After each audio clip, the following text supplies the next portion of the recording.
In this tutorial, I'm going to be teaching you on how to use BlenderKit for Blender. So let's get started. First thing we need to do is to download BlenderKit. So head over to any browser of your choice, search for BlenderKit.com. It's going to take you to Blender's official site. And if you can't access this site, please, I urge you to use a VPN like this. Okay, then click on download. It's going to head over to this page, then you can click on this button. Once it's done downloading, you should have it in your device storage. Then head over to Blender, go to edit, preferences, add-ons, this drop down here, select it, install from disk, then go to where you downloaded it. You should install it from there, and that's all. That's everything you need to do. Drop down here, then you have to log in. Why? Is because for you to be able to save assets in BlenderKit and access your paid plan, you need to have an account. So I have an account already. I'm just going to log in. It's a free account, by the way. Log in and authorize, and that's all. Then head over back to Blender, save preferences. That's that. First thing we need to do is to remove everything from our scene and add a plane. The reason why I'm adding this plane is because I need a surface where all my models will be added on. Then for you to access your side panel in the viewport, because the add-on is going to be on the viewport, it's not an asset add-on, it's going to be on the viewport. So you just click on N on your keyboard, search for BlenderKit, the add-on which you just installed. We are going to have two major sections. You're not really concerned with this one. You have two major sections. The only one you're concerned about is this one. This one is just info on your account. You can change your plan, you can see your upload, or you can log out. You have your name here. Then we are most concerned about this page. We have our search and we have our upload. This upload, I'm going to cover it in future tutorials, but in this video I'm going to focus on search. For search, we have models, materials, scenes, HDRIs, brushes, node groups, and print tables. For major scenes you'll be creating, your area of focus should be models, materials, scenes, HDRs, and maybe very little from brushes, only if you want to make cloth scenes or cloths in Blender. Let's start with models. For models, it's a very easy thing, and all these, their search filter is very similar. Let's start with model. I'm going to create an empty search. Empty search, just click on that search bar and press enter. That's all. That's everything you need to do.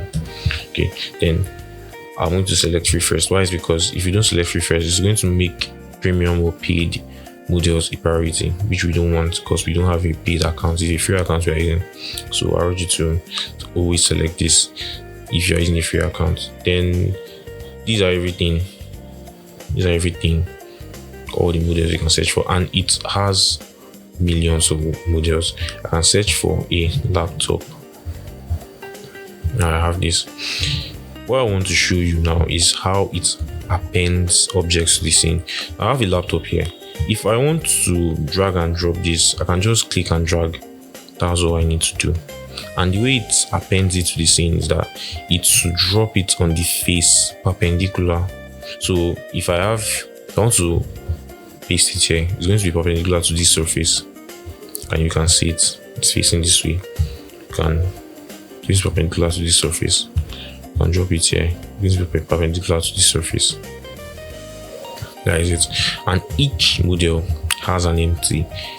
Either it has an empty or it has a control object. All these ones, they have an empty, meaning that if I want to move this model, I can select that empty, G to move, then Shift Z. I can move it to anywhere I want. And it's very detailed. Very detailed. Okay, then for the search filters, we can search based on bookmark. So what this bookmark means is that if I search for any object, let's say a pen, search for a pen, I can save the object, but I need to have an account first. That's why I told you to log in the start of the video, so you can have access to all your saved items. If I want to save this pen, let me say I like this pen, I can want to save it. You can just hover around it, see this bookmark here, click on it, and that's all. You saved it already. So if I search for pen, I want to search for that specific one I bookmarked. I just click on bookmarks and it's going to bring it out for me. if I create an empty search of my bookmark, it's going to bring out everything I've bookmarked based on my account. Okay, then for these bookmarks, we have bookmarks and we have my assets only. This my assets only is you are searching for assets that you've uploaded already. That's when you are dealing with this section. Okay, then for the models, you can search for realistic, low poly, animate, 2D vector, 3D graphics, order or any. So I'm currently on any, means I just pass everything and dump it in a scene. Like this, let me save it. And okay, it's already saved. Okay. Then for the models, you can select models that have geometry nodes, design the particular year, models with maximum or minimum poly count, text or resolution, file size, animated, or whatever it is. You can narrow your search based on these. Okay, so let me select this so it doesn't mess with my search. Okay, the next up is materials. This is a very easy one. So what I'm going to do now is select this, Ctrl I to invert selection, delete every other thing except from that plane, then add another cube. So move this out of the way, select this plane, subdivide it twice, then you have 3 faces. Go to your face, select this face, or select this face. Yes, go to materials tab. We're going to have 3 different materials. The first material is the parent material, so you can just click new material. This is going to apply to everything. You don't need to assign. Select this one, go to the second one, click new material. You can call this glass, then assign, then go to the third one, come to this place, new material. You can call this gold, then assign. I can call the first one wood, so I just want to be organized. Okay, then that's all. If I go to materials and I search for wood, I can turn off my bookmark. I don't want it. We have different wood textures. Now drag and drop it on the particular face that I need that texture to be, which is this one. If I drag and drop it here, it's going to apply to this face, which I don't want. So select your wood, you're going to have that face selected. Then for glass, I can search for glass. And I can drop it there. Then we have 2 different wood. Okay, this one was gold. I can search for gold. And drag and drop it. It's going to apply to it. Then for the search filter, we can search on procedural, material, or texture based. So is it that we want both? We want procedural material, we want texture based. So procedural materials are materials that uses Blender default nodes to create material based on what you want, because it's very dynamic. You can use it to do literally anything. So this is an example of what a procedural material looks like. This is it. We don't have any image textures. We don't have any image textures, just Blender's default noise textures, color ramp, math nodes, and the rest.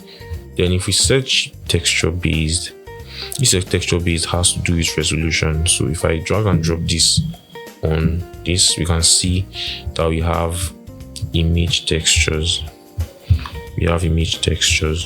So this is the roughness map, this is the metallic map, this is the base color, whatever. Okay, then we can search based on texture resolution, file size, quality limits, license, and also always check this license so that you don't get into trouble when you are making commercial products. So I also search based on these. So I can say I want a nice texture. This. It's going to bring out all the ice textures. I can drag and drop this here. Okay, so that's that for that.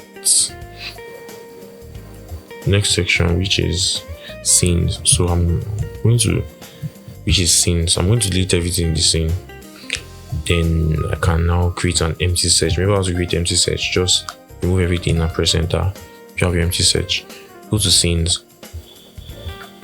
I think I can search for this one I saw before. Head set. Yes, perfect. If I can drag and drop this, you can see that it has 2 different options: link and append. If you link it to the scene, you will not be able to edit the content until you edit the original. So it's like you have to work on the original first before you can see changes to the actual scene. But we are going to choose append because we want to make some changes to it. So this is the scene.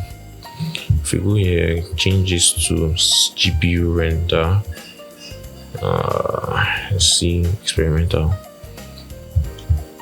If I click render, you can see it just drops the scene there, and every object is real.